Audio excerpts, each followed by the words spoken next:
So this is going to be the hot hands lab that we did, where we made pure oxygen slowly using sodium phosphate dibasic, hot hands, the insides of the hot hands, and hydrogen peroxide. So first off, how we started was we took 10 grams of our sodium phosphate dibasic and we put it in the weigh boat, and then we took another 10 of our hot hands solid and put it in the weigh boat to make this solid mixture of 20 grams of half and half. And after we did that, we came over here. We had this tub and we wanted to make sure that it was not quite half full, just because the water from these jars is eventually going to end up in here, and we want to make sure that there's room for all of it. And now we're going to take these jars and we're going to try to keep as much water in them as possible. So, if I get this off the table, I'm going to turn them upside down and slide them in there. We're going to do this for all three of them.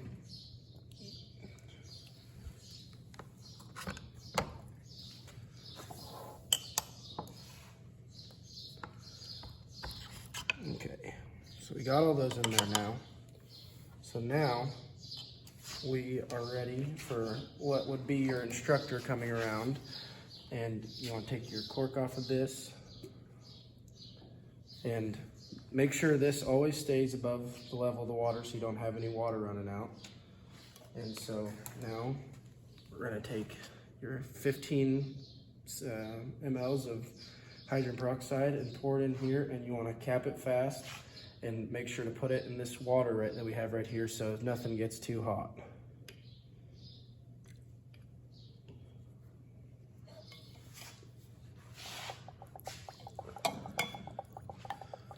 Now we have just like the head gas coming off of this that we're going to put this small one over, and it's going to capture all that stuff. And then we'll get rid of this one, and then we'll start filling up those two with the pure oxygen. Is it important to have, I guess, water in this jar to be displaced, or can it be a little bit of, I guess you did it, I guess you put that in while under water, you slid that, I guess, plate out, is that correct? Yes, because we want to make sure that that oxygen is getting up inside of there to where it can all be stored in this and sealed as tight as we can. And with the water going in there, it's spreading out, it's getting displaced while the oxygen's refilling where the water was before. Got it. Let me see, can you hold it up just to show the reaction of the bubble that coming off there? I see. Okay, but you have to keep that cool since it'll go too fast. Okay. Yeah. Alrighty. It looks like it's displaced all of the gas. So this one we'll just take out. Don't worry about it. Now we'll slide over this one, and this is going to be the pure oxygen now.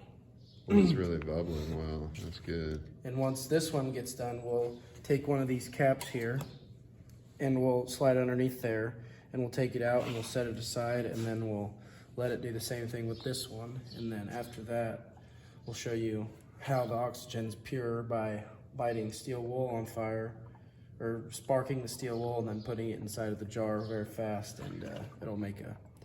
Can you show us how much steel wool you use to get that? Just curious how much they use for that. I mean, probably just a little small piece. Let me get it ripped apart here. I mean, that's probably plenty right there. Just a little tiny piece, and it'll get squeezed in these clamps here, so you don't have to touch it with your hands. And then that's prepping ready for what we'll be doing with it next. And we're going to use a 9-volt battery to light the steel wool.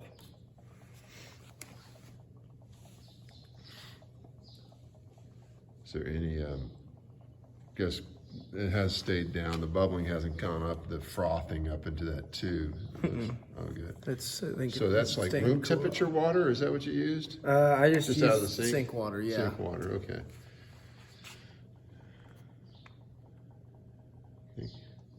Yeah, that one's almost done, it looks like. Oh yeah, the water is filling up in here a little bit. Who knows, after the, we should have enough room for that. And if you have water, I guess you just could scoop it out. some out.